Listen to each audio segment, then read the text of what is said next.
so they could get mad. All right, let's get it going.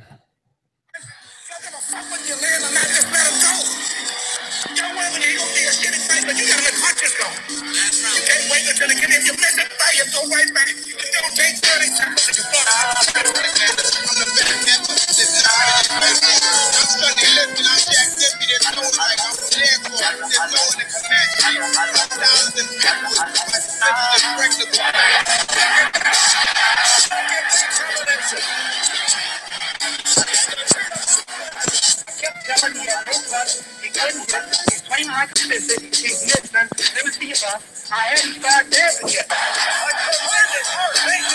down and Burns gets hurt. Burns got stunned. Echo was stunned early in the round. Great first round. Incredible. Perhaps one of the best in middleweight history. Hey, that black guy, he hit. Bang, bang, bang, bang. Fire.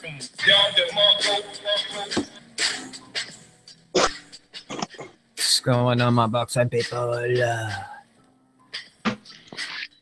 Oh boy. Yeah. Coming off of a 2-week break. I am sorry about last week. I did actually post the event and everything. I was getting ready to go. And it's hard to describe here.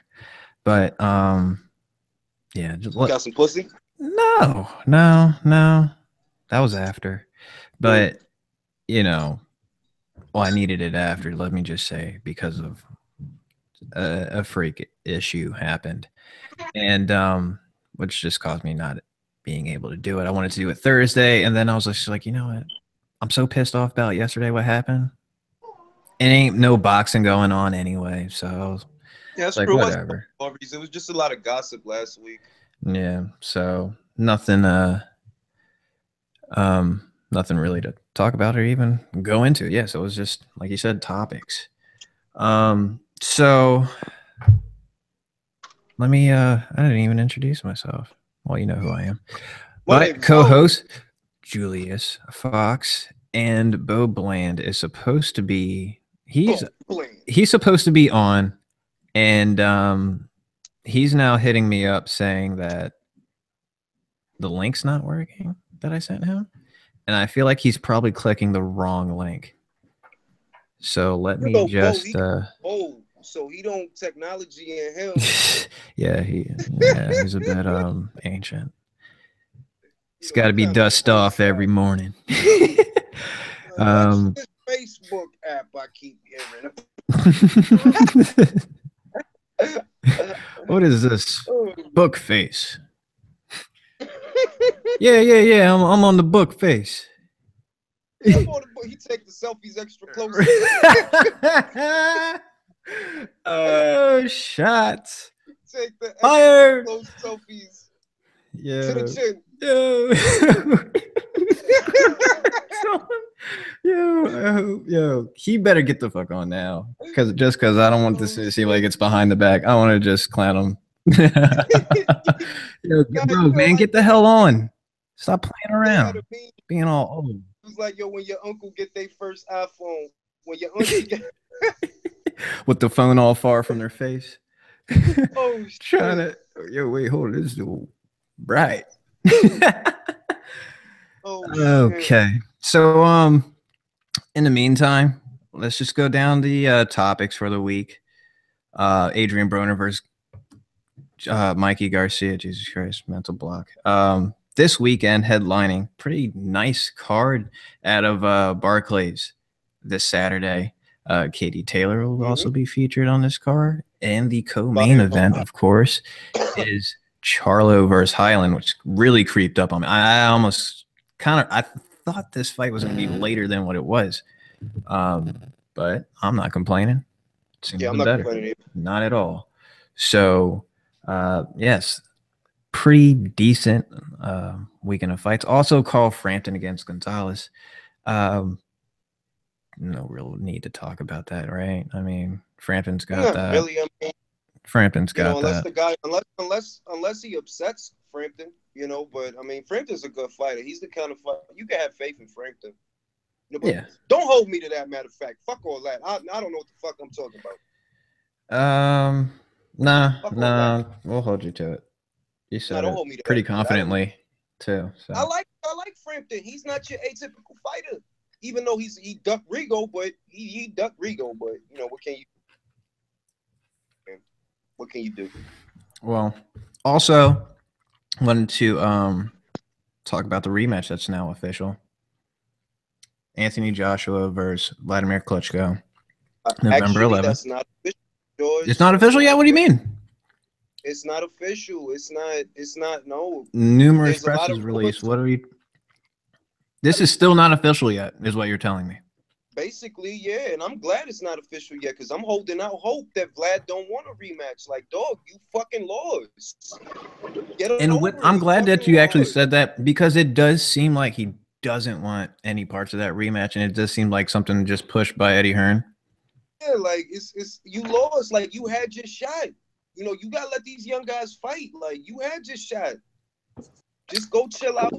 Go fuck low ass Hayden Panettiere. Go somewhere fucking ass.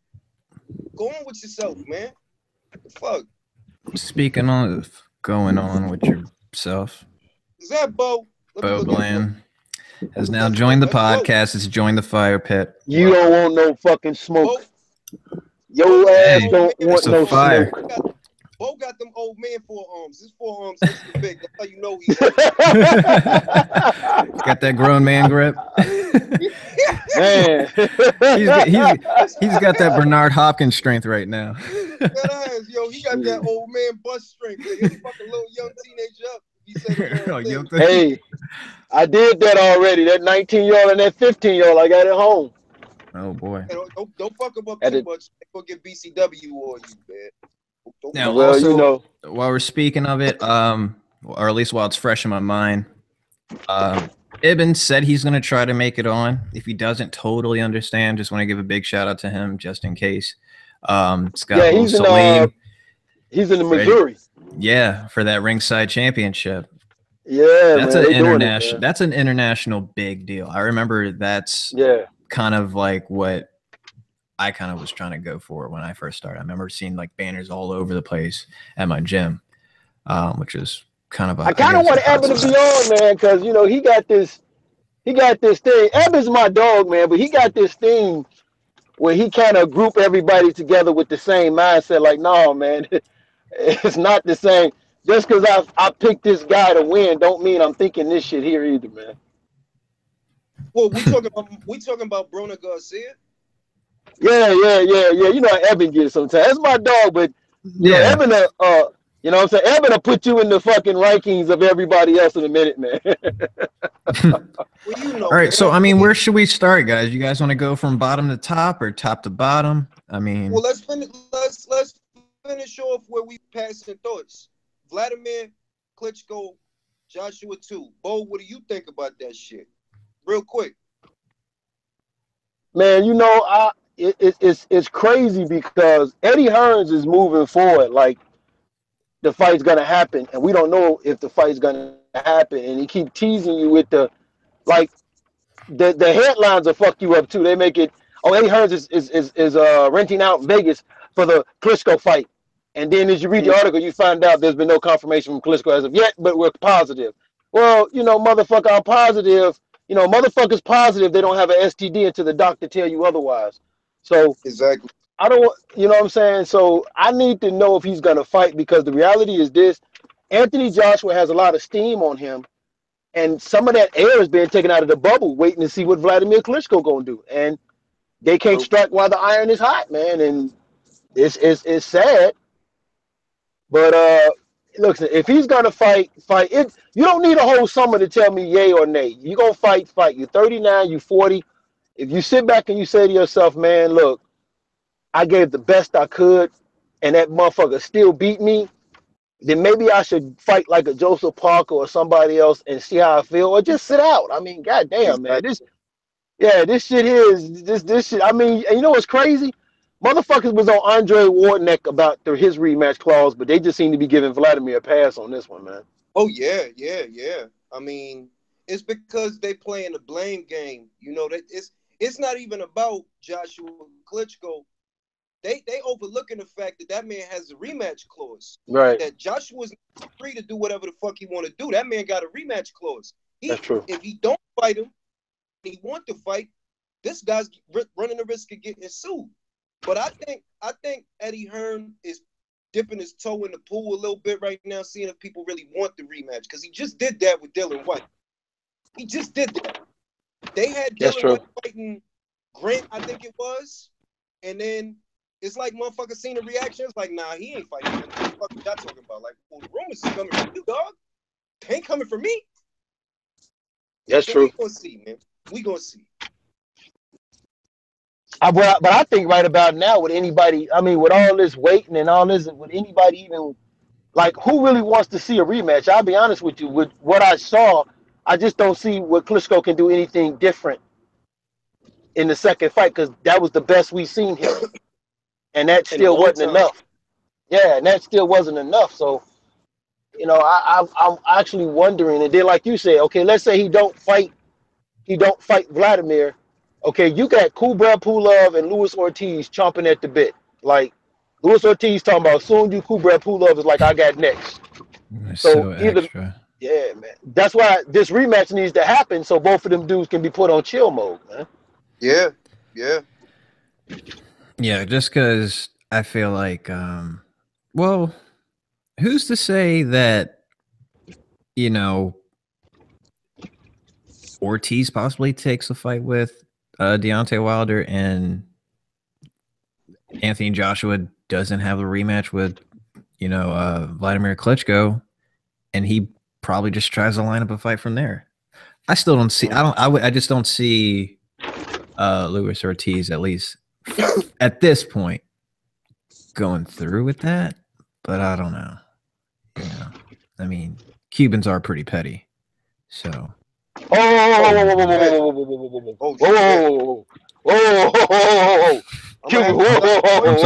sorry. Did I say something wrong? What the fuck? Was I incorrect? Did I say what the fuck?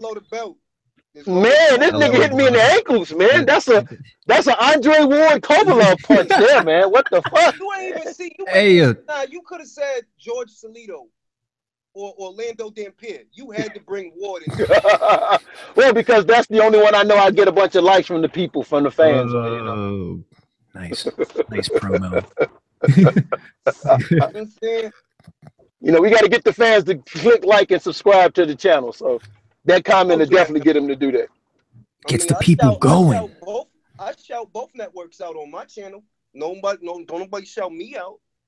Oh, you in line and a half. I always do you, man.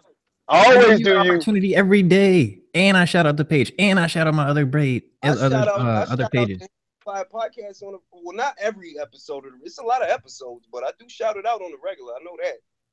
No, I do it all. And then whenever I go live, I tell people to do it too. Yeah, well, we got to take this global NWO Ring IQ campaign. We got motherfucking 5,000 members. That's me, dog. New World Order. New World Order, man. Put boxing in your cornflakes. All right. I sold out Hulk Hogan style. Real shit.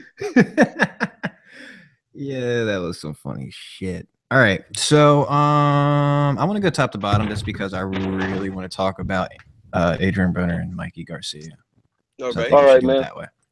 All right. So I feel like we've talked about this prior podcasts, and I feel like we said what we could have said our piece.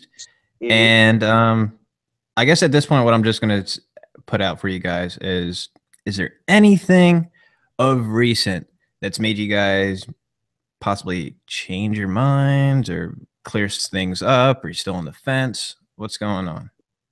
Well, I mean, I thought of a way for Mikey Garcia to win, which is something that I couldn't really see before. There is a way that I could see him winning the fight, where before it was like, you know, this is too mucky. Like, I don't know what Broner I'm going to get. Mikey's in uncharted territory. But if Mikey were to, you know, be the aggressor, be the guy that's coming, forward, be the guy that's throwing punches, and this thing goes to the court, I see him winning a decision, but that's if it happens that way. There still is no guarantee that it happens that way. You know, but if Mikey is the one taking the initiative, coming forward, putting punches together, I could see the judges giving him the nod. It's just, you know, I don't know what Broner I'm gonna get. Broner has to really go out there and get proactive. They'll get the Mikey if he lets him. And Broner's not a guy that throws a lot of punches. So no, and that's the problem. He's very inactive. And I mean, well, you just went full auto-tune, like California Love style. me? So yeah, you just did. So that sounded kind of funny.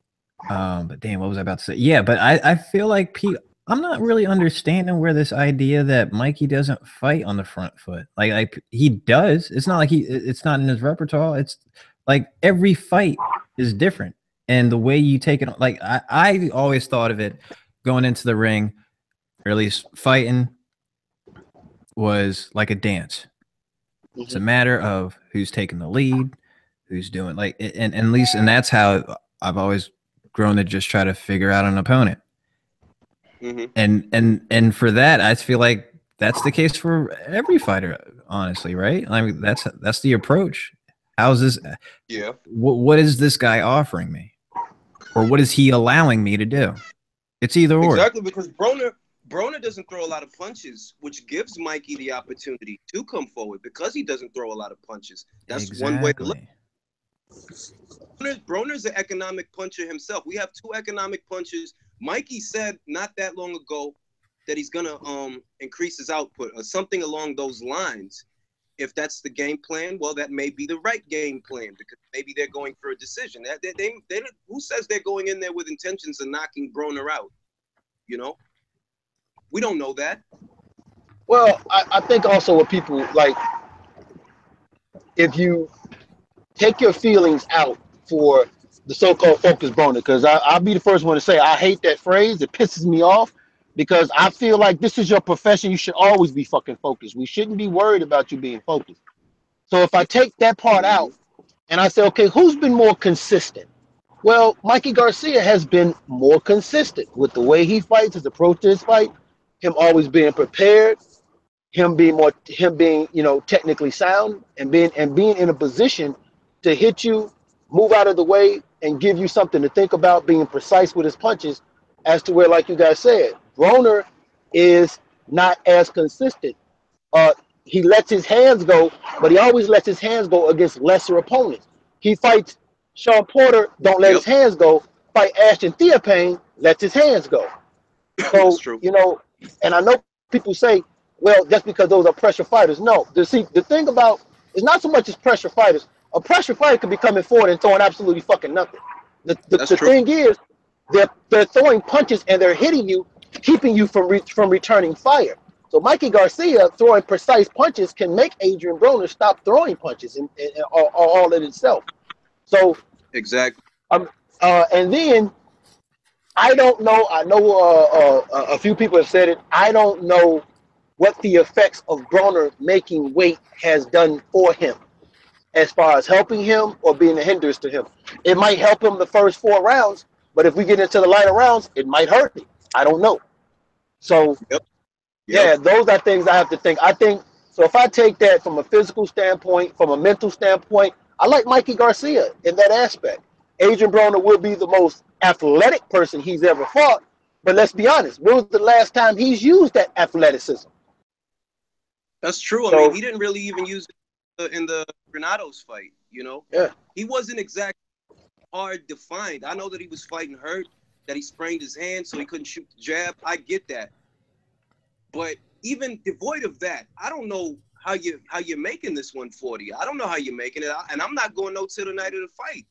You're going to be fighting ready, or if it's going to be taxing on your body. I'm not going to know that till the night of the fight. And frankly, I don't, even if that wasn't the case, I don't trust you. You know what I mean? 78 did a whole video on it. It's one of my favorite videos he did because he was just speaking facts. They're like, look, dog, a lot of people want Broner to be something that he really ain't.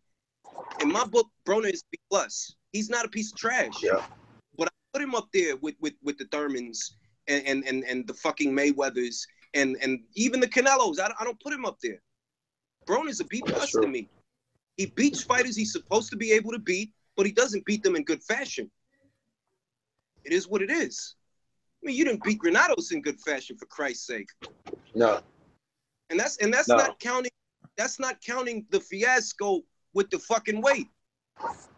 You know, why contract the fight for 142 to then change it to 147? That's telling me things that, like, well, maybe you can't make 140. Because, I mean, the fight wasn't even contracted for 140 anyway. Yeah, it was contracted at a catch weight. Then they changed the weight, and Granados wanted it to be a 12-rounder. Adrian Broner was like, nah, 10. So those 2 extra rounds could have been a difference between a victory or a loss. You know, it's like real shit. Would have fucked up. Yes. So you know, it's just so much to think about, and if I have this much to think about, I'm gonna go with the guy that I trust that's showing me more consistency at this level, and that's Mikey. Now I could be wrong, Adrian. I actually hope I'm wrong, because if Broner loses this, he's done. He's done. Yeah, he's done, man. He's done. Yeah. Dude, he's Robert the Ghost Guerrero. He's Robert the Ghost Guerrero all day long. He is done. Oh, shit. And speaking of, just a brief interruption of topics. No real segue to this, but speaking of retirements, Tyson Fury announced his today. Oh man, get the fuck, man, please. Anyone taking that serious? Anyone taking that serious? Man. You know what? It's not. Look, until Tyson Fury gives the fans a date and a time frame that he's coming back, you was already retired to me anyway. You've been talking shit and getting fat and talking more shit. So I mean, you was, when I seen the size of that man to me already, like, all right, it's over. Yeah, it's fucking over, dog. It's over. And like, you're not trying to come back.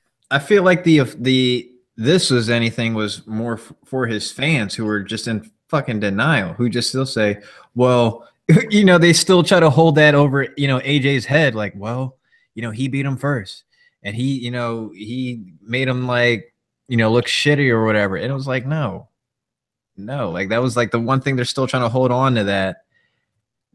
Since then, he hasn't done shit. So it's just indefensible to me. So this was officially for them to be like, yo, look, for real this time, listen to your peers. I'm done. I was never going to come back. Look at me. I'm a fucking house. I look like Mrs. Doubtfire. From that second face off with Klitschko, you can see that he didn't want the rematch. And I said that shit when they first aired the motherfucker. Yeah. That he looked like he want to fight. Klitschko look like he want to fight. Fury don't look like he want to fight. He don't look like he believe it anymore. And from that time. So it's like, dog, if you trace it back to that time and all the bullshit in between, the coke, the gut, the steroid case, because he's got a steroid case that nobody seems to want to talk about, that keeps getting pushed back. It's like, dog, this guy's not coming back. So whatever the fuck you got to say about what he was going to do, he ain't going to do it. Because he ain't coming back. So enough of that shit. Bill, any final words before we go back to Garcia? The Tyson Fury is lucky he's in the UK and not the US. That's all I'm gonna say.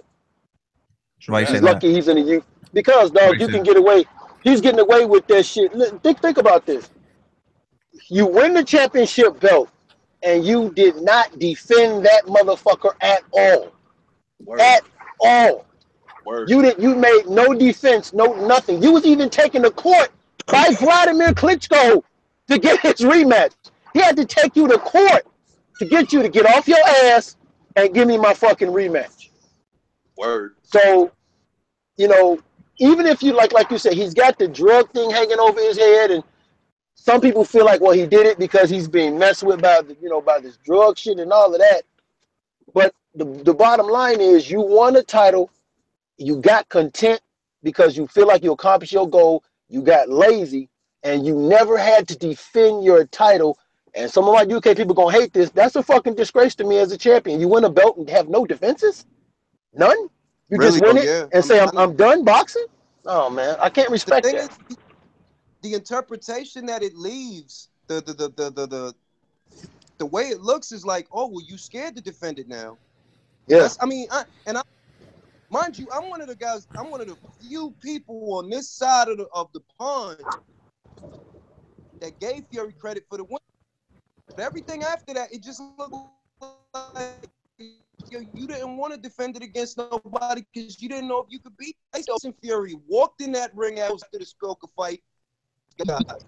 You knew back, so you know shit about the form and his technique, but at the end did nothing. Wouldn't take them away from you one by one because you wasn't doing shit. Yeah. I mean, like, really, how much worse can it get? Just basically Oliver McCall 2.0. Pretty much. At a grander scale, I would say. No, the same thing, right? I mean, Well, I think he had his meltdown outside the ring. So. No, Oliver McCall that happened. That shit happened in the ring. During the fight. That's what I'm saying. That's what I'm saying. The difference really is his meltdown was more outside the ring rather than McCall's. He was, So I can't believe this though. I'm like, and they talk is like you said, his fans his tweets and the newspaper be gravitating. I'm like, man, fuck this guy. Shit. Right, let it go. Yeah, like fuck this guy. We got motherfuckers fighting. You know what I'm saying? We trying to make fights. We got why is he getting this kind of shine? We got all these young cats trying to get some shine. Fuck this dude, man. Listen, it was almost like I always had this discussion where I had this discussion, and I feel like I just have to like refight this argument with a fellow member, Chris Conroy, also at the UK Boxing Group. I mean, I have to. I mean, we had a conversation where I'm basically like, dude, you got Anthony Joshua who is everything you could embody as far as what you want your nation's heavyweight champion to look like. Mm-hmm. Why the fuck are you guys still fucking around with this Tyson Fury who didn't, even when he was in shape, didn't look in shape? And just outside antics, the trouble, the bullshit just always swirling around, the clear ducking of any fight after your biggest championship. Like, how are you still stuck on that guy rather than Tyson Fury left an impression because honestly, he could be at the if you saw him before, leading up to the Klitschko fight and the mind games that he played in the first Klitschko fight. Yeah. This guy made himself look like, this guy's a fucking problem. He's 6'8". He can move in speed. He's got a good ring IQ. Yeah, he got put on his ass by Steve Cunningham, no doubt about it. But all in all, this guy's formidable. That's how they still look at Fury. But he's not that Fury anymore. And come to find out, what was that Fury on steroids, or was that Fury on coke, or was it Fury on both? Because we know something going on. Yeah. Coke roids. Stare coke. Yeah, I guess you are due for some depression after some shit like that. I mean, after the come down like that. If you go up that, if you on steroids and coke at the same time, you gotta come down, and it's gonna come down, and you gonna come down hard. Coke roids is a hell of a drug. I'm with you on it though. His mind games were epic though. His mind games were epic. I give him that. That dude can play some mind games. He had Vladimir Klitschko scared to let his hands go. He was fucking. Yeah, he took away the right hand. He took away the right hand. You would have expected to see more in a heavyweight title fight like that, especially from guys that's that fucking size. Like, Jesus Christ, y'all big for nothing. Is anybody gonna throw some punches today? Shit. But Man, it is what it is. Oh my God, that fight was excruciating. God damn. Dog, that fight. Dog, if you go Google that fight, that motherfucking fight probably barely got over 200 views. No, don't sleep. I think it was 50,000 guys came out to see the fight in the stadium. Yeah. I know motherfuckers in Germany, Dusseldorf, all of Wlad's stomping grounds. I know they was watching that fucking fight. But that fight was just like, Jesus Christ, what is this? This is like when you go to the car dealership and they got that balloon man that he's just flailing around in the wind. You swinging. That's what. Oh, that that's shit look that's like. where you were going with the car dealership? Because I thought you were more meaning like when like you were a kid and got taken to the dealership and you're fucking sitting there waiting. That felt Well, like just a waste of time of your life after getting the paperwork signed and shit. Well, That's what it felt like. It felt like I was in a fucking waiting room. They got this Coons dealership by my house. That's Coons with a K. Okay. They got this Coons dealership. They got this balloon man. And he looks like how Vladimir looked in that fight. Just, he's uncoordinated. He's throwing at stuff. He doesn't really know where he is. Guys walking behind him, doing funny. It's like, what the fuck is this, dog?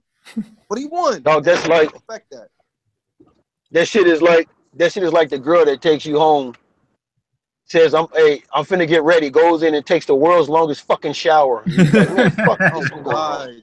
No, I can't believe he said taking that. Oh my God. Yeah, dog. She takes the world's longest fucking shower, dog. Oh, hey, I fell asleep in the shower.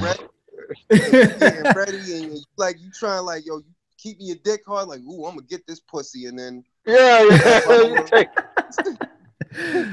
Oh, shit. Yeah. He takes the world's longest fuck. You like, oh man, fuck this bitch. Oh shit. oh, All right. Were we finished with Garcia? I mean, are you guys?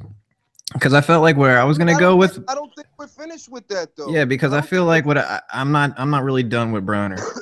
I think I said my piece on Garcia. They were on ESPN. You guys see them on ESPN? That's what I'm talking about. Good. I didn't see it. I'm glad just hearing that, because that's we need to get back to that. I don't know what the hell these promotions are. Big fucking fights that are going on. Big deal fights, and not one visit on Kelly and Regis or whoever the fuck's hosting that show now. Good Morning America. Any Regis show still alive? Anywhere. Yeah, Regis is alive, man. He's he's trying to act like he you know how people are like the Bob Saget, he's trying to act like he was never America's dad, corniest dad ever. Now he's just trying to drop F-bombs every chance he gets. These are guys like that are trying to like outlive the role that they had. Made from plastic bag. That guy's face, man. That guy's face looks like a wet paper bag. Yeah. Hey, yo, be careful. Be careful what we say, man. We got certain people in Ring IQ that hear us fathers cussing around our children. They want to tell us how bad role models we are. Tell that motherfucker to suck my goddamn dick. I don't give a fuck about what the fuck is wrong with him? You remember that shit, Julius? Yeah, I remember that shit. I'm like, man, shut the fuck. I know him. Shut the fuck up. What's wrong with you? I'm like, bro, you're a real good role man. If you don't shut the fuck up, I walk all over you, not mine. Not mine. Don't do no dumb shit at the mall. Mine don't do no dumb shit at the mall. Not even my son, and he's wanting some change. And he knows that. Dog, that shit had me dying. He was talking about some good role model. I said, man, you don't get the fuck out of here with that shit. Shit to say. I'm gonna tell you something. There's some things that the people in Ring IQ don't know. And it's that I'm a scumbag, but I'm not a scumbag. I'm a scumbag in real motherfucking life in front of motherfucking you. I'm a scumbag. Don't do that shit. You think I'm an irritating motherfucker over digital airways? You would not want to be in this. I'm telling you. This nigga said over digital airways. He said over digital airways. Telling you, I'm gonna hurt your feelings. I'm gonna make you mad, and then I'm gonna make you lose. It was just that shit was just funny to me because I'm up here thinking to myself, this motherfucker don't know. I wish my motherfucking kids would. Role models. Shut the fuck up. Don't you know I'm a scumbag? You talking to the Dalai Lama? I'm a scumbag. Don't you know, dude? I'm a gun. Shit, I had a So speaking of scumbags. Like they say way back in the 40s, so speaking of scumbags, Adrian Broner, let's get back to him because you like that segue? I just wanted an excuse. I didn't even want it. I just wanted to say it's not even the greatest segue, but I just wanted to use it. Speak scumbags. Speaking of scumbags, Adrian Broner, piece of shit, world class piece of shit. It's like 2 a.m. radio voice. Adrian Broner, piece of shit. I just don't. I see the thing with Broner though is you kind of want him to win because if he loses, he's done, man. He's done, man. Or you know what? If it's a decision fight that was a close fight and it goes the opposite way, I think he could survive that. But anything outside of a close fight, like if he gets blown out or knocked out, oh, he's done, man. But He's fucking tragedy done. if Broner. Why is it a tragedy if Broner gets swept out of boxing? What the fuck was he gonna do anyway? I mean, that's what I'm saying. If anything, he's just running the clock. If he go, yeah, but I think the tragedy is you're talking about a guy that had all the potential in the world. And look, that video you talking about was 78. I actually talked to him after he made the fucking video and was like, damn, man, did you have to go in like that? I called him on the phone like 78. What the fuck, man? God damn. Honestly, it's one of the most poignant, honest videos. Yeah, it was. Like, look, dog, like, Broner was never that good to begin with. Yeah. Motherfuckers fuck with Broner because they fuck with Floyd.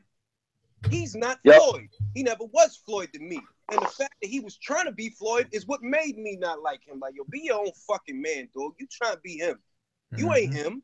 The fuck out of here. But if you actually, if you look at it, if you really break it down, and I know a lot of motherfuckers like Broner gonna hate this. You look at he won what, 4 different titles? He won 4 titles in 4 different weight divisions.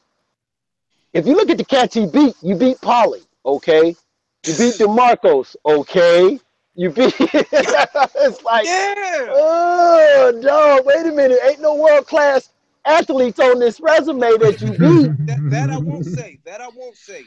Broner is not a guy that loses fights that he's not supposed to lose. He's a B+ fighter. He wins the fights. That's true. When he just don't win them in good fashion. He don't win them in good fashion. So it's some bullshit. So it's some nut shit going on. Like, yo, dog, you not an A level. I don't know why they talk about you like this, but you're not an A level. A levels is Canelo. When Canelo climbed in there with Beefy, he handled Beefy like Beefy's name was Beefy. All right? That's what makes him an A level. That if you put him in there in a fight that he's supposed to win, he gonna win it the way he's supposed to win it. You know what I mean? I give him that much. Or if you put him in a fight, you don't know if he'll win, like the Austin Trout. I wasn't sure he beat Austin Trout, and he did. He looked pretty good. He did. Exactly. He looked at. I mean, even though I think the open scoring might have had something to do with the way Trout changed his game plan, but he won. And that's the difference. Yeah, but that's the difference. Look at like I just think that Broner has so much to offer, dog. But he got caught up in the character, Adrian Broner. Like when he was the can man, I liked it, but then he poured into the. I think what was it? It was one fight that Floyd was having. I forget what fight. Broner came into the locker room with Lil Weezy with a fucking pot belly. I'm like, oh, this dude is not living the boxer's life. Oh, I remember that. He had white sleeveless on without a t-shirt. I'm like, what the fuck? I remember what the fuck happened? Yeah. This dude looked like he 154 pounds right now, maybe more than that. Yeah, for sure. Yeah. So I don't know, man. Then, he made some mistakes. He went from 135 straight to 147. He probably shouldn't have made that move. Oh no, he definitely shouldn't have. But he's he kind of casual himself because we know why he went up there. He went up there because the money was up there. But in a way, I kind of wish Eben was here because he would be so pro Broner right now. Oh yeah, he's gonna get the AB flag out. Nah, against Broner. So let me. Broner is so brave. Oh my God. Well, I will say this: Broner will fight anybody, though. I'll give him that, man. He will get in the ring. I'm just saying that. Look, when I tell you that Broner fucked up, I'm telling you that he fucked up. That's not the cue for you to start playing the violin. He fucked up, okay? Period. He fucked up. Just like how Ron fucked up going to 55, Broner fucked up going to 47. Brook fucked up going to 60. That's true. Broner fucked up going to 47. You don't play them a violin. That's true. Don't play me a violin for Broner. He fucked up. You didn't belong up there at that time. That's true. You went up there, you That's got true. beat. It is what it is.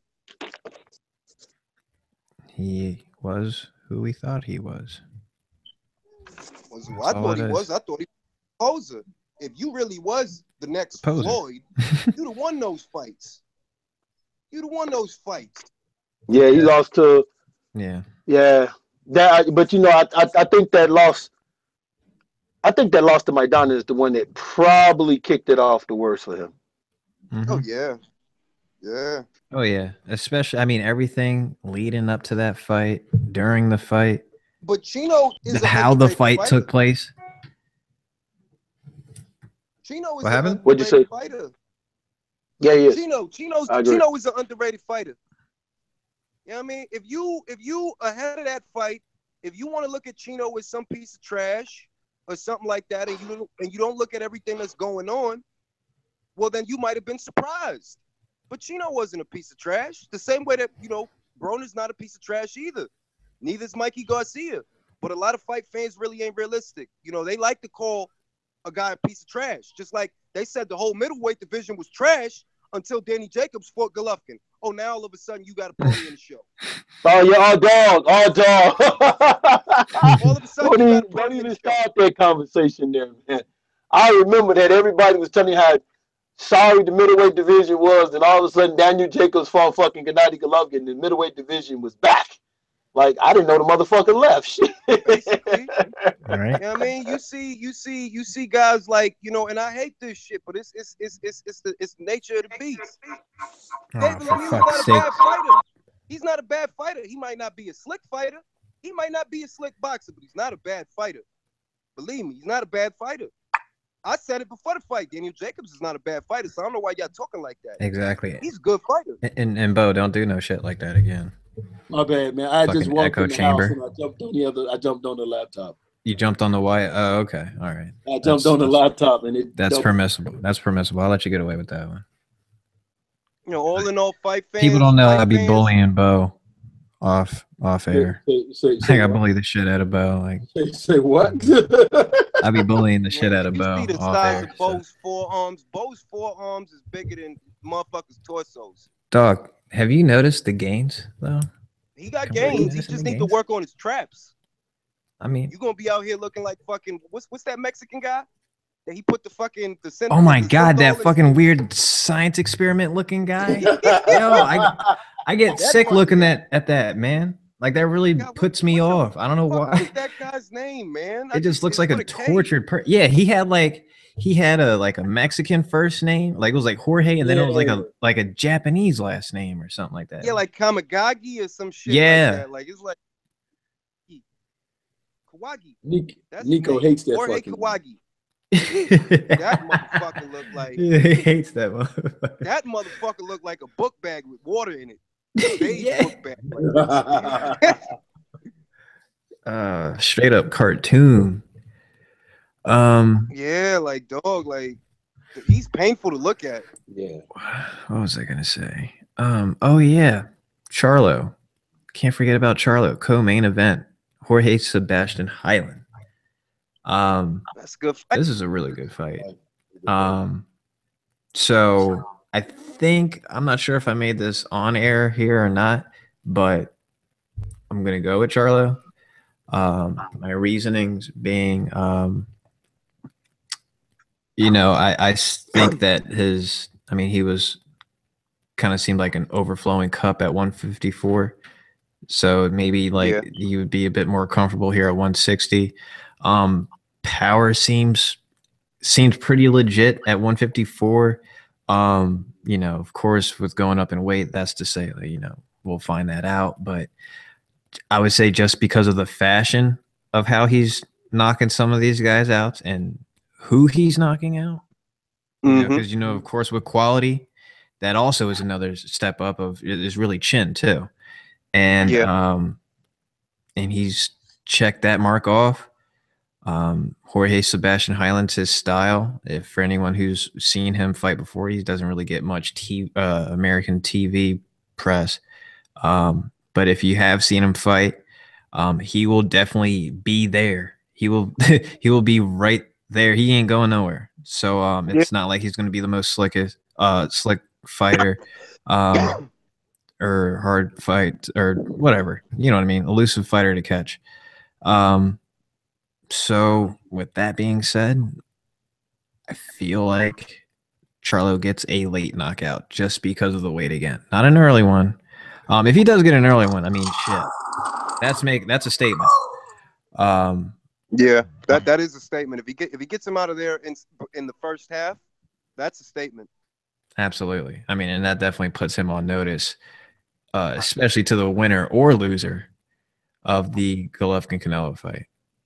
I think that's what he wants to do. I think he's trying to make a statement, because you got to remember this. This Charlo made a comment when they asked him about 160. They asked him, like, how do you feel about the guys at 160? He pretty much like, fuck them. You know, I may wind up fighting these guys, so I'm not trying to be their friends. I'm not trying to say that nice about them. You know, I'm here to fight these dudes. So yeah, and the Charlos generally aren't very gracious anyway, to be honest. Yeah. Neither one of them are very great. They're not. Like, they've been on some asshole shit, to be honest. But, you know, I mean, it's the hurt business. I can't expect them guys to, you know, go in there. He's a great guy. You know, I'm sorry I had to break his face like that, but he's a great guy. I really admire the guy. I hope I fight him someday. Yeah. You'll never hear that. You'll never hear no shit like. Well, I mean, that's how Washington got his title shot, right? You know what I'm Oh saying? shit! Oh man, dog. Deontay Wilder made me so mad with that shit, man. He said, I gave this guy a fight because he showed me respect. He was always like, champ, anything you need. Champ. Man, fuck what you. the fuck? I'm here to whoop your ass. I'm not here to be your best goddamn. Yo, man, these fighters ain't. It's like you guys are sitting in cubicles together. Like, no. You're supposed to fight. What the fuck? We don't so basically, share no Wilder workspace. fought Gerald Washington because Gerald Washington was the water boy. Yeah, He basically fought. Showed me respect. He treated me like a fought, gentleman. Yeah, that's it. He basically fought Gerald Washington because Gerald Washington was willing to wipe his ass for a fucking title. He rubbed my feet. He rubbed my back. So he did a kid, my neck, my back. Yeah, dog, it just kind of bugged me when Wilder said that, though. He was always respectful, and hey, man, I ain't fuck you. That really strange fucking. It was a really strange thing to say, you know. It just like Victor Ortiz. Y'all seen Victor Ortiz talking shit? He doesn't talk shit well. He never did. No, he did. What did he say? Lay it on me. I don't know. Go ahead. He said Floyd couldn't crack an egg. You see what I mean? You see what I mean? You see what I mean? Said Floyd couldn't crack an egg. So I'm like, I don't understand. Like, where do you get where do you find the nerve? Oh shit! Here it is in my back pocket. I knew I had some nerve left. What was you? Where we? Oh yeah, Heiland. Charlo. So I said my piece. I'm going with a late stoppage statement maker if it's early. I'm gonna go with you, Bo, to start it off. As far as what are you gonna be looking for? What do you expect? I mean, I guess your prediction overall. I expect Jamal to remind us of that dog that's in him. I've always said Jamel probably is the more skillful, but Jamal is the dude that he's the bigger dog, and he's the alpha male of the two. So I expect Jamal to go in here, man, and shit, dominate this kid and put the 160-pound division on notice that whoever wins between you and Gennady, I want next. And that's refreshing to see that because you rarely seen guys at 160 that really wanted next with Gennady Golovkin, you know? So that's refreshing to see. He should beat this guy. My only thing is he's been out of the ring for a little bit. So, you know, it's going to be interesting to see how that plays out. But, I mean, he's coming, like, Heiland isn't as nowhere near as skillful as Julian Jackson. So no, he's not. Exactly. That's true. That's very true. I mean, yeah, Julian Jackson, he's a live dog. Yeah, exactly. You're right. He's still a live dog. So he's nowhere near as skillful as Julian Jackson. So, oh, wait a minute. Wait. We talking about Jackson. You talking about Julian Williams. Julian Williams, right. My bad. I'm sorry. Julian Williams. Yeah. We fucked up. We had an old man brain fart. I'm about to say, like, holy shit. He Right, came he's back. not as skilled as Julian Williams. I don't know why I said Jackson. Shit. But he's not as skillful. Because his brother fought Jackson. Yeah, so I like Jamal. I think he does look to make a statement, even if he don't get the early stoppage. He'll make it clear from round one that, you know, this motherfucker's not in my league. And I think that's the statement he wants to make, because he does hold some kind of animosity at the fact that Canelo didn't fight him or his brother at 154. That bothers him. Mm-hmm. So he wants to prove to everybody that, hey, I'm coming up to 154. I ain't no joke. My only concern is I wonder how that weight feels out for him, because George, you had a good point. I think the Julian Williams fight was the only fight he actually came in on weight. Other fights he was a little bit overweight. So, but them Charlos are big dudes, man. 5'10", almost 6 feet. Yeah, man. I mean, that's what I mean. It feels like they're just like damn near like I don't know how they're doing it. It's yeah. It's not a strung out looking struggle, but it looks like they could just drink a sip of water and just fill the fuck out. Look, I mean, man, them dudes is not that far from being like me, 6'1", 175, man. No. All right, here we go. I was going to do a smooth switch over to Julius and pose a nice question, and here you go with the fan fiction. Fan fiction, truth and facts. Look at that. So, but yeah, as I'm pushing this question toward you, pretty much the same question, Julius, I'm just finding it funny that we're making this pick overall. At least I'm sure Julius would share some of the same ideas, or at least thoughts on this fight, that this is Jorge Sebastian Heiland, who was #1 contender for at least, it seems like 3 years now, right? He's been up there for a while. And like I said, no TV press, but I mean, again, like I said, we know that he's been there since Golovkin at least obtained that title, which was some time ago. Because remember, at some point, Golovkin was supposed to fight him.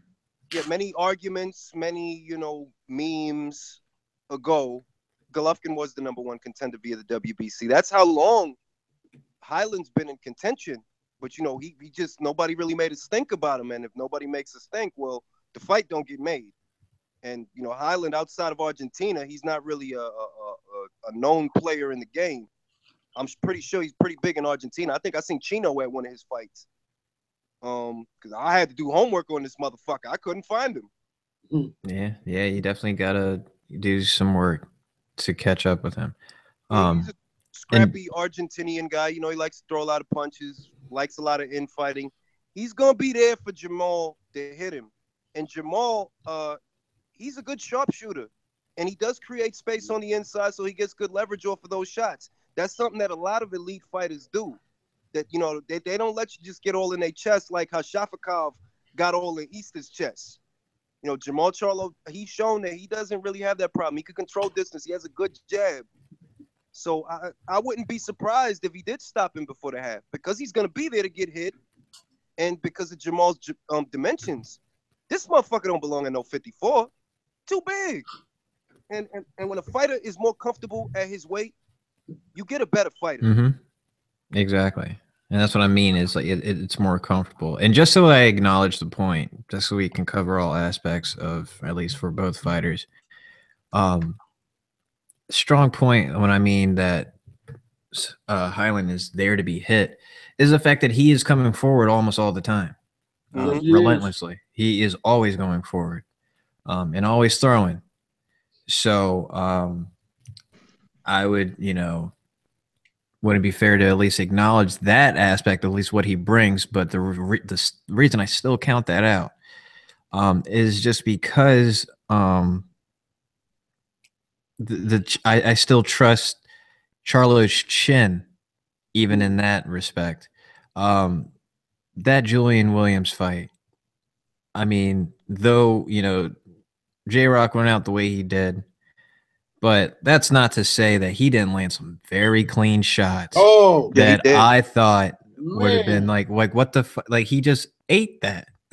Charlo ate some serious clean shots, unfazed. Again, that's again the weight. So, but again, like Julian Williams is I mean, he's no small welterweight either. No, he's not. So, Yeah, he's not. I mean, I think I'd be giving him full respect and credit to at least assume that if you can take those licks, you can at least weather some type of storm of Heiland. Because he can have all the knockouts in the world. Who has he fought at this point? So, Well, it's also Charlo's mobility. You know that I think it's going to be a little hard, at least, for Heiland to find him, because Jamel doesn't just control distance in one way. You know, he can be a moving target. So Heiland, you know, always coming forward, you can imagine that he's going to eat a lot of jabs on the way in. Yep. That's going to have an effect in and of itself. Remember that Charlo jab is like a straight right hand. It's powerful. Yeah. oh, yeah. He got knockdowns off that. Yeah. Yeah. So I mean, it's conceivable. That's why when George said that he could stop him before the half, yeah, that's conceivable. Because, you know, Charlo knows how to pick his spots. He's a sharpshooter. He's a long guy. He's going to be more comfortable because he doesn't have to cut as much weight. You're going to get a better fighter. You know, that's the way, at least that's the look of it right now. And Heiland's a come forward, a guy he wants the infighting. I don't think Jamal's going to give him that opportunity. I think he's going to sharpshoot him from long range, wear him down that way. And one thing about Charlo is Charlo's a finisher.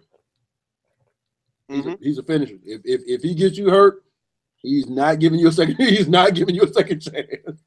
He's a finisher, man. I mean, not for nothing. I think it's premature, but he kind of reminds me of Tommy Hearns. I think it's premature for me to say that. Very premature. No, I see what you're saying about how he uses his height and his range. I see what you're saying. Yeah, it's like Tommy could do that. Tommy could be a sharpshooter, but he could be a dog on the inside too. And I see in Charlo that he'll let his hands go. I guess. I think. All right. I see what you mean. I think it's probably just safer to give him credit for the style of his own, just because Tommy was just a freak. And Charlo, I feel like he's more what's the word I'm looking for? He's not like he doesn't have like that rangy look to me. If anything, he seems more filled out, like appropriately sized at 160. Yeah, I know what you're saying. You know what I mean? Like he's not massively tall for that weight. I or could 154. see Charlo going to 68, man. He could. If he plays his cards right, he fights the right kind. Yeah, but that does not. Yeah, I'm just saying as far as. All right. I mean, I see where you're going. It's just I don't know. I still see the difference, but I see where you're going. You know, if you look at the recent pictures of him, the ones where he's all filled out, there still looks like there's room for growth there. Believe it or not. Of course. Yeah. Absolutely. So he could go to 68. You never know, man. I'm just saying that kid's got a bright future, man. And there's some good fights for him at 168 if he goes there too. Yeah. Imagine Charlo versus Eubank, for example. Charlo versus Eubank. Make the fight. Somebody got to stop Eubanks, him. James DeGale. Eubanks, James DeGale. Oh, man, I am just waiting for someone to just push that. Charlo and David Benavidez. Ooh. Ooh. Oh God, that. Ooh. Ooh, I love that fight. Somebody might. Charlo's ready for all that. Somebody might die. Hey, Julius. You know what? I think you might be right too. You might be right. He's not ready for he pulled that combination right out of Satan's asshole. That was just ridiculous. Like, Jesus. Right out of Mortal Kombat. You did, man. Yeah, finish him. Finish him. Reminds me like scorpions, like combos after you dragged you.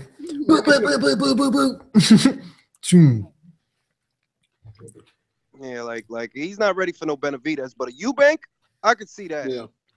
Eubank, I could see that because Eubank, he's getting by on a lot of bullshit, and I'm tired of it. This guy beats Abraham, and everybody loses their fucking minds, dog. Like his power's great. What are you talking about? Abraham is just tough.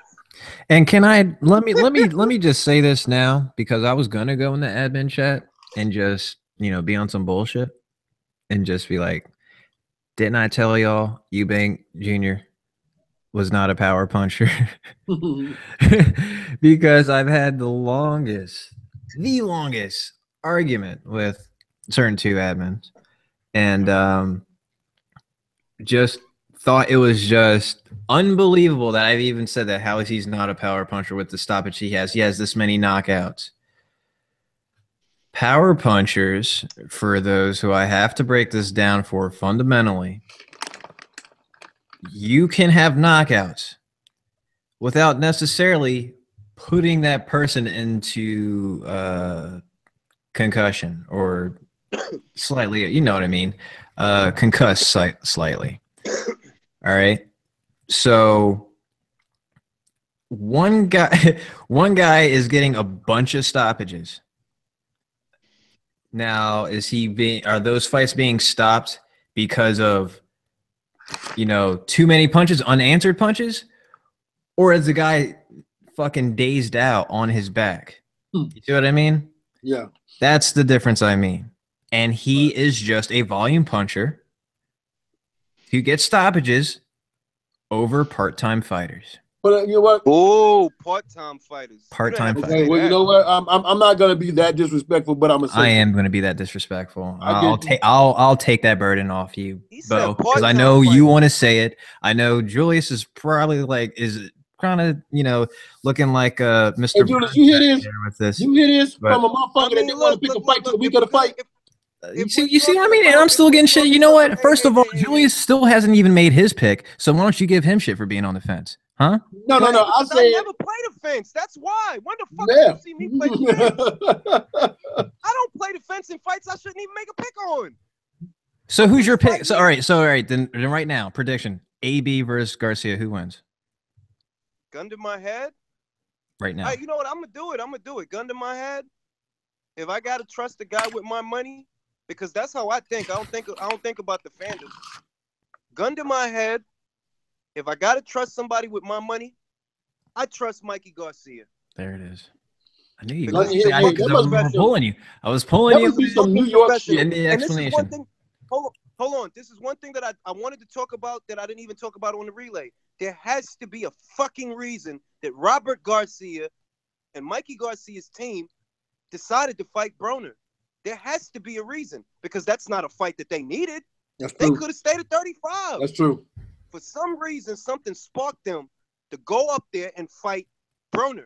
That's true. Something did. That's true. And I don't know what it is, but it seemed odd to me. Like, why Broner, though? Why now? That's It true. could be how he looking at Granado's fight. It could be because, well, Robert Garcia's had to square off against Broner before, in the manner of speaking. Gun to my head, I'd pick Mikey Garcia over Broner because I do not trust Broner. George, you hear that? Gun to his head. That must be some New York shit. Like, what the fuck? No, actually, that's that's some Larry Merchant shit. Don't get it twisted. That's some shit. That's some Larry Merchant shit. If he used to say that, gun to my head. You know, if you got the gun to my head, you say, look, motherfucker, I don't want to hear that shit. Yeah. You got to pick. Yep. Yeah. Yeah, I don't want to hear it. You would say that. All right. So, but anyway, before going into the podcast, you were on the fence, and you've But you know what? self-admitted that. About them knockouts, though, George. But yeah, back to that. Sorry. Yeah. No, think about this, and this is what you're saying. Like, and what I'm finna say is, give Deontay Wilder Chris Eubanks his power. He'd have been beat by now. Yeah. Oh yeah. Oh yeah. Absolutely. That's my point to your point about power. Like, we know the only thing that bails this motherfucker out is his right hand. That's it. Your guy, Eric Molina, would have beat him by now. Because he had and here's just the simplification of it. Julius. he got layers. Yeah. He's like that gum, that 5 gum. He's got layers. Got the minty layer. Then he got the bubble gum layer. Like, he got layers, man. But it just it's simplified into this. Here, like I said, a guy whose stoppages come off of volume punching Right. not knockouts. Is it a coincidence that his only loss is a guy that he wasn't able to be active on, or actually who wasn't allowing him to hit? Basically, like I said, it goes back to the part-time fighters he's fighting who don't know what to do when someone's coming at him. And that's what he's benefited off of. The one loss he did where a guy was like, nah, fuck that. Right. I'm gonna disrupt your activity. And once that's fucked Well, with, he wasn't able to all of a sudden hurt him. Saunders, listen, Saunders, we all give Saunders a lot of shit. You do it, George. I do it. Bo does it On the daily. But at the end of the day, if you go back, if you go back and you actually watch Saunders, he was a pretty good counterpuncher. Yes, he was. He really was. He has some slickness to him. He could be hard to hit. That's a great fight he fought with in the Andy Lee fight. Oh man, this is a great fight. That Andy Lee fight pissed me off. but he looked good out there. He did. So all in all, losing to Saunders, I don't hold that against him as much as someone else might, because Saunders was that was right around the time that Saunders was actually a pretty good fighter. Yeah. Yeah. Sorry, guys. That's I the need you message. guys to Mad. keep going. I will say this though. I will say that I give the Eubanks this kind of credit. They know how to bring that American style promotion. They make it an event. Like, I mean, and it's fucked up because this is what I say. Think about this for a second, right? He holds the IBL belt, right? Now, I call that the International Bastard Organization. This is why. Because you have the WBC, the WBA, the IBF, and the WBO. They got the same daddy and the same mama. Daddy just happened to snuck out one night and had the IBO with another, you know what I'm saying, with a hood rat. Oh my God. So he holds that IBO belt, but he got 20,000 people to come watch him fight for that fucking piece of jewelry. So that's what I'm saying. I like the way they promote. They have that American style promotion. They make it an event because his fights aren't that eventful. If we're being really honest. Yeah, they not. But the IBO is a bastard child of boxing. The theory is it's a nice theory, but you can't skip out on a mandatory to unify the IBO title with any other belt that's out there, and that's what makes it a trinket. That it's really not a unification fight. You can't skip your Mando via the WBC to go unify with the fucking IBO because the WBC doesn't recognize them as a major organization. Dude, Julius Ndongo won a fight and he won a title fight and was handed the IBO as extra piece of equipment. Yeah, it's that's like right. That's like I got an IBO belt in the trunk. Dog. That's like when you buy your Happy Meal. There's a toy in there for your kid. Yeah, it's like it's like the toy you get at the bottom of a Cracker Jack box. Like, look, where's the whole box? Here's a treat. That's the thing that killed me about the IBO. Like, Julius Ndongo fought for a whole nother belt and walked out with the IBO. God damn. Yeah, they give those things away, man. They give that belt away. I mean, how Quinlan got it is a mystery. How the fuck did he get the IBO belt? What did he do? How the hell does anyone really get an IBO? He had one. I don't know. Every fucking guy is. He won the WBO. He won the WBO belt, and that IBO belt was part of it. I feel like the IBO though is like one of those belts that just gets just like this past fight with Anthony Joshua and Klitschko, where it's just like shoved into the fight. Like, oh, you know what? Just go ahead. No. That's a good fight. You guys paying sanctioning fees for that belt? Because if they are, I hope not. No, I don't think so. Because they probably pay you to have the title. I need the IBO to sanction this fight. No, the IBO pays you to have it. It's like, yo, please. The funniest just hold this with the other titles real quick. We'll give you like $2K. Cool? The funniest shit. Take a picture with my belt, please. The funniest shit I saw is when Chris Eubanks was running down the list of names of fighters that held that IBO belt to justify him fighting for it. I said, you are desperately fucking trying hard. Yeah. Pacquiao, Floyd, Vladimir. I'm like, get the fuck. They didn't fight for that belt. It was handed to them. What the fuck is you talking about? Yeah, it's like he acting like those guys made an active effort to become the IBO algorithm champions. It's like, bro, they gave those guys that belt, dog. They didn't, take a step in the IBO's direction. The IBF took a step in their direction. Right. Like, can you take a picture with this belt, please? Please. Belts, please. Okay, just turn to the side. Yes. Thank you. Right. But all right, guys. So I think we ran down all the topics. Did you guys make your picks? I mean, I said so. Yeah, That's Charlo. That's Charlo. Charlo, Taylor, Frampton. And Frampton to fight who? Who's Frampton fighting? Frampton is fighting Gutierrez? Yeah, was it Gutierrez or Guerrero? I think it's Gutierrez. You might hold on. I got it up. Let me just check real quick. Yeah, I got Frampton. He wants Leo Santa Cruz to honor his word, but Cruz don't want to fight in Belfast. He acting like a bitch. Yeah, well, he's Cruz acting like a bitch for a long time. Baby back bitch. So that's Garcia for me. I'm going with Charlo, Taylor, and Frampton. I got Frampton, man. I think Frampton wins this fight. And Frampton's a smart fighter, man. You know, he ducked Rigo. He ducked the shit out of Rigo. He ducked Rigo. I feel like that has to be like footnoted every fight announcement of Frampton just has to be footnoted as like ducked Rigo. When he beat Leo, they asked him. No, Scott Quinn. Fight Rigo if he came to this division, and he said no. So I'm going to say it. Yeah. Every fight he had, he ducked Rigo.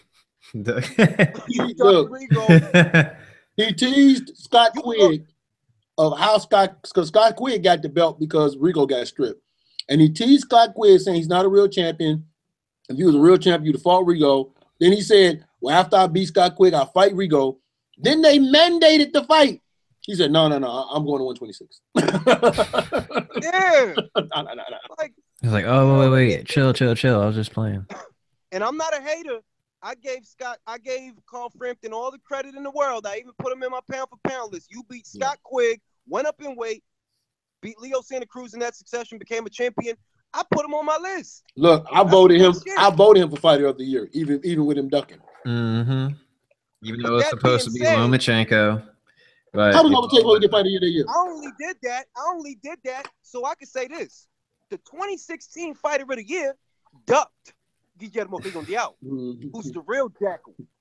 The real jackal. Because you know, Carl, he like to call himself the jackal. Yep. And El Chacal is basically jackal. the jackal. Rigo the motherfucking jackal. All right, y'all. So we got about 5 to 10 minutes left. So we ran down everything. So what happened? We're gonna have a cipher. Is that what you said? Yeah, we're gonna have a cipher. All right. Ibn, you gotta leave him alone. He's a loner. He don't want to listen. He betting on Broner. That's to make it official for him. I'm pretty sure he's. Goes without saying. So they slay me. How they want to put their money on AB? Hold on, wait a minute. Let me help y'all out. Oh God. Yeah, man. I got Broner, man. Y'all. No. Y'all ain't even listening though. Listen, man. For real. Celine, get my lighter.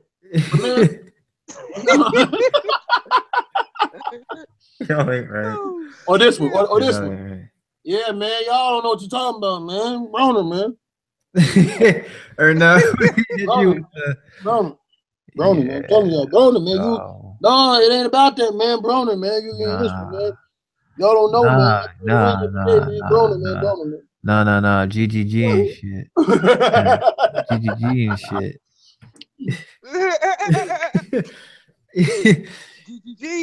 GGG. Yo, Joseph Glover does the best. He got me this week. That was so good, dog. That was so perfect. I wish I could have liked it twice. That What shit was happened? so good. What happened? Yeah, Joseph Glover did an imitation of me. Did a video. I guess to vote for that me. shit was perfect. And yeah, it was. I enjoyed it. It was pretty funny. But I was like, then he started like I was laughing and shit when he got to the end. I'm like, yo, wait a fucking minute, man. I don't be like out here demanding for respect. I'm gonna tell you and something. shit. If Like, Joseph Glover wasn't such a slut, I would have been made him an admin. But he is slut. I don't know who he a fan of. You know, that's what I mean. Like, yo, he keeps you guessing because you just don't know. You always think he's like on your side with some shit, and then just will hit you at a left field. Like, oh, you trolling me? Oh, you trolling this now? I thought we were cool. Joseph is like Mary Brandon, Magdalene. man. He is the Mary Magdalene of fucking Ring IQ. He is a slut. I don't know who he a fan of. I don't know who he like or who he don't like because he troll everybody. I can't trust a guy like that. Man. Joe reminds me of Brandon. He'll go against the grain because he's like, well, I know everybody's gonna pick this one. I'm gonna go this way. Like, man, you don't get the fuck out. And then you pick their way. At least if you're gonna pick the opposite way, have a good argument. Have a good argument for your guy. Come on, man. He don't. And, you know, I told him, I'm like, yo, I don't be out here asking and demanding for respect and shit. Did you say that part? He said, oh, I seen that shit. He was like, you know, because I go in.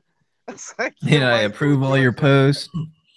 And Oh, man. yeah, I mean, I just don't think I get the respect I deserve. I'm like, what the fuck? Oh, shit. Look, Like, maybe you sound like Shane McMahon. Shane McMahon, like early WWF. I want to get the respect I deserve. Oh shit! He said WWF too. That's how you know he watched that shit. He ain't say WWE. He said WWF. WWF. W. That's how you know he watched that shit. That W. No, those was the glory days. WWF. Oh, So yeah. actually, the glory days was AWA with Vern Gagne and Jumpin' Jim Brunzell. All right, we get it. You're old. We okay? ain't 100 Like, years why do you have to old. just keep- Wait, no, Yo. I'm talking about some motherfucker to super study fly Jimmy shit. Snuka. What? Like you talking about some hacksaw Jim Duggan in the Legion of Doom, like bruh, like we you know we old, but we ain't that old. Like, god damn, you get it. You're old. Just because Fuck's I read sake. up on shit don't mean I'm old, okay? You know what I'm saying? Oh man, I'm obviously having a good laugh about it. I so know, man. Everybody. you should I too. think Bruce got me good, right? I put up this movie, and Bruce said, "Yeah, I saw that movie in high school." I said, man, I was long out of high school when that movie came out. I said, fuck, you make me feel old. And Bruce was like, yes, you feel old. Go look in the mirror. I said, hell no. Like, yo, that shit backfired. Yeah, You should have Bruce- put that movie up. Bruce said, you need to look in the mirror. Your ass has been old for a decade now. I said, For decades. Damn. Oh, Damn. shit. I be Hey, thinking, man, look, man, you was old when Bush had his first administration, and I don't mean Junior. I know. I know. Dude, shit, motherfucker. I go back past Carter and Reagan. Oh shit! Motherfucker, I go back. I go back. You was around when MTV was free then. Yeah. Actually, it was Friday night. It was Friday night videos. Right. Let's say that's when I will open up. Let's say that's back when if you had a TV, it was an event. Yeah, Bruce Springsteen. Oh, yeah. Bruce Springfield was the top cat back then. I remember the first episode of Knight Rider, the first episode of Good Times. Oh, I used to watch Knight Rider. I used to put on a leather jacket to watch Knight Rider. Yeah. And I realized David Hasselhoff can't fight. No.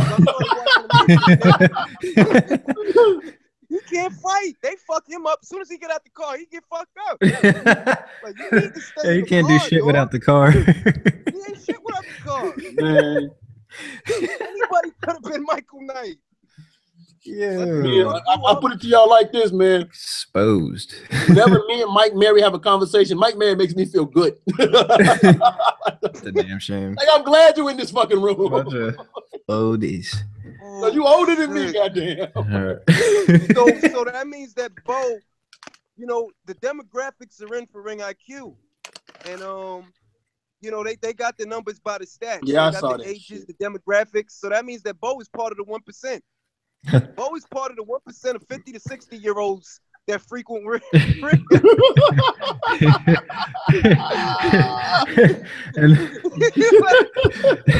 and 99%'s like, yeah, what the fuck are you doing? I saw that shit. That fucking 2%. I said, fuck this goddamn.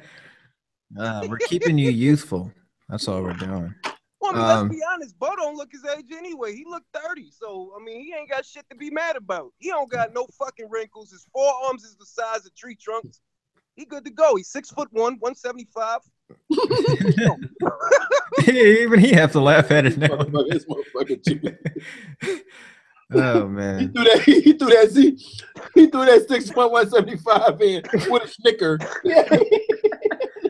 That motherfucker had that New York Dominican snicker behind that. Hey, good to go. That shit. Boy. All in all, Bo don't look his age though, because if Bo wouldn't have told me how old he was, I wouldn't have known. Yeah. I like seriously, I really wouldn't have fucking known. I'd have thought he was like 35. So I mean, he aging well. So dog, I tell my kids, I tell my kids, if y'all put candles on that birthday cake, I'm gonna fucking kill you. I'm saying, like, all in all, we can only hope to age as gracefully as Bo playing. I mean, I'm pretty sure I'm in the bag. I don't need a hope. I still look 15. So. Well, I mean, you know, I'm Dominican, so you know. Well, you know, when you running around behind high school girls, you know, you look like that. Who the fuck is what? Now, when we talk about teenage, how old we talking about? I said when you up there, all right. You up there after high school trying to pick on the math teacher, motherfucker. What you? Yeah, I was saying, if anything, I'm picking up on the teachers. I actually did used to do that. This disclosure, I used to sneak into my high school after I graduated to go visit a teacher. And one time she let me eat in the teacher's lounge. And I thought that was the dopest thing ever. What'd you eat? Well, actually, funny thing is, I actually didn't bring lunch, so I just ended up eating what was there. So on from that. Oh god, my phone's ringing. So I guess that means I got. You know, next week is that Lomachenko Mariaga fight. Yes. Nobody gives a fuck about that. Preview. Yeah, we'll do a preview of that. Don't be like that. I'll do a preview of that. Don't be so elitist. Yeah. Are we seriously gonna do a breakdown for that fight? We're not gonna do a breakdown, but we're gonna talk about it, and we're gonna praise Loma for do that. a half hour. I'll make a pick, but I'm not gonna do that. I'm gonna praise Loma for about a half hour, and we'll find out what else is there to talk about next week. He's dropping 3 spots on my list. Hopefully, what he's gonna drop after the fight. Well, you know, this is what I'm curious about. Look at who Keith Thurman fought his last. Look. Go ahead, Bo. No, I'm gonna say if Mikey Garcia wins, and I know we talk about this, does he fall on the pound for pound list? If he wins, he's on mine. If he wins, yeah, I don't see why he doesn't break top 10. Then who comes up? Because Keith Thurman. The pound for pound list is about to get real tricky because you got this fight, then you got that Superfly fight with Roman Gonzalez and Naoya Inoue and all them cats. Man, you know, pound list is about to get tricky. Then like whoever wins that cruiserweight tournament, you got to kind of think about them too. Well, I mean, put it this way, at least based on how mine works, there's definitely going to be an open spot after September. That's not far away because Canelo versus Golovkin, the way I do mine, whoever loses that fight is off the list. That's going to leave a spot open for Mikey to come in. Okay. As far as Roman and Rungvisai, well, Rungvisai's on there, I believe, number 9. So if Roman, you know, if he comes on and he wins the fight, he avenges the loss, he's back on. He might end up somewhere. He might end up ahead of Leo Santa Cruz. I think I got Leo at 8. You know, I still got Leo on there because he beat Frampton. You know, he avenged the loss. He beat the 2016 Fighter of the Year. But he's another guy that's real close to getting bumped off that list. You know, because, I mean, like, really not doing a hell of a lot. And that's true. There's other people that could be there. Well, he's fighting Abner Mares, right? He fight Mares, but put it this way, he fights Mares. As this cruiserweight tournament comes to a head, little by little, because it's not going to happen overnight, obviously, but as this tournament comes to a head, whatever he does has to trump whatever that guy did. But whoever that guy is, they're going to be the undisputed cruiserweight champion. How do you top that? That's true. How do you top that? Unless Leo unifies every title in his division, I don't see how he could top that. That's why, in a way, I kind of just don't care about the top, like pound for pound. Really, there's just like, who's just the best fighter you think there is right now, and that's it. After that, I mean, I could care less who really cares to be second, third, fourth, fifth. Like, I get it, but I'm a stats guy. And I like to track the progress, especially boxing being the way it is. That people tend to forget shit. I tend to forget shit. I thought that I literally thought Corrales fought Castillo first. Oh wow! Before he fought Floyd. Oh wow! Yeah, and that's why I'm a stats guy. Because you forget. Sometimes you get your dates mixed up. Come on, man. How you gonna let a stoner out remember you? That's true.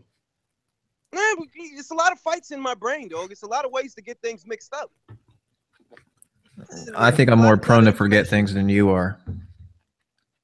Well, weed motherfuckers is like savants. You know what I mean? Weed is a strange drug. It does strange things. It makes you smart. It might make you drive better. Depends. It might make you drive better. It might. It might make you write better songs. You know what I mean? Don't make your picking women any better, though. I know it don't do that. That's one thing I know it don't do. Well, I mean, it don't do that. Speak for yourself, buddy. Speak for yourself. I've done all right. I'm pretty okay with my choices. George, just because she looked like you with a shaven mustache does not mean she was gorgeous. Oh shit! All right, I'll let that one go because of the Cuban remark earlier. I'll let that go just because I got my dig earlier. He said George looked like Kelly Rowland with a mustache.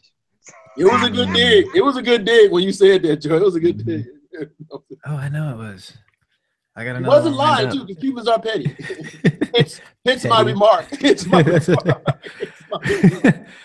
All right, guys. So it's about that time to close shop and let Julius sing Green Day. Wait, closing time, and what was the other song? So gather round,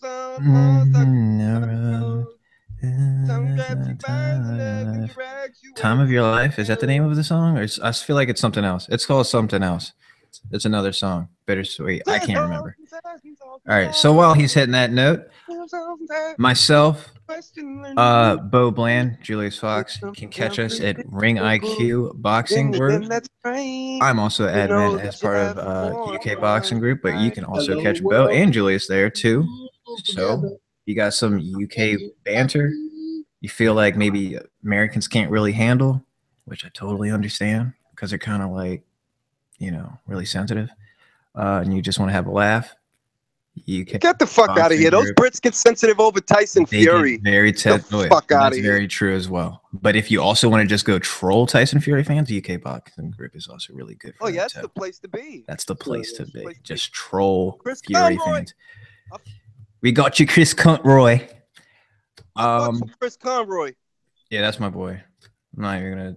I definitely gotta shout him out. That's my boy, and he's stepping up his editing game, man. Oh yeah, he is. Jesus Christ, man. He's doing all that on an iPad, and I've seen it looks good. It's good shit. Very cinematic. Very I don't know, Julius. He's coming for you. I want to add this.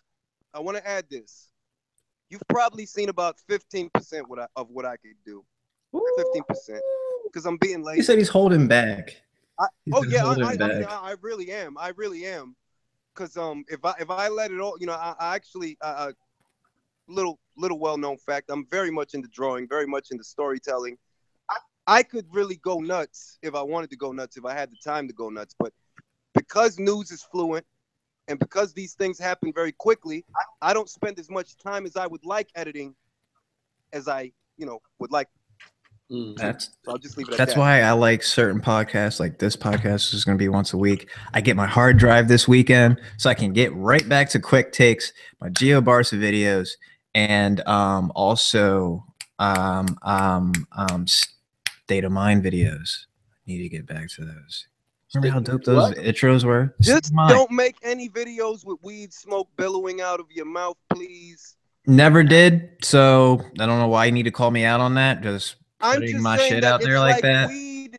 Thank you. It's like weed I ain't no heads these days need to tell the weed, and I'm like, dog, I was smoking weed before selfies was even cool, dog. And smoking weed back when you could get locked up for it. Pretty much. No pun intended. But yeah, so I shout out the groups G.Alé 6 on Instagram, G.Alé Dampier on Facebook, at Georgie Dampier on Twitter. And subscribe, damn it. Bo, take it away. And you can find me at Truth and Facts About Boxing. And you also find me on Instagram and Twitter at Truth_FactBox1. Shout out to my boys at The Movement, my man 2K from Prodigy of Boxing, Twana Devon, Hoop Jab, Jasper, my boy Bernard, aka Detective B. You can also find me on Ring IQ, whooping Julius' ass because he's scared of that smoke. Get the fuck out of here. Get the fuck out of here. I am the Sugar Ray Robinson of the shit. Fucking crazy. Robinson out here, B. You can find me at Ring IQ, and anywhere they talking boxing, we live, eat, sleep, gorgeous. Anywhere where they talking boxing, pound for pound, ever you can find me, man, because that's what we do, man. We love this sport. This is where it's at. This is where the real fans are, right here. Or Julius, top us off. Pause. What? Pause. Please just take it away. I gotta get the hell out of here. I got moved. Okay. You can find me at Ring IQ Boxing Memes on Instagram. You can find me at Ring IQ Boxing Talk on Facebook. You can find me on Ring IQ YouTube. The Relay. It's the motherfucking relay. You know what I mean? And you know, if you're mad at who I pick in a fight, I don't give a shit. Shout out to boxing. Basically. And also shout out why everyone was giving out shout outs to just random members. Adrian, who's watching? Shout out to Adrian. Adrian Yoshino? Yeah. She's watching. So she was asking what I was eating earlier. So okay, tell her what's Adrian. So I'm still waiting you to stop talking to your friend to give me a call. She said she's gonna call me when she's done talking to a girl. So that must have been a hell of a conversation. That was 2 days ago. Oh, that must have been the longest shower ever.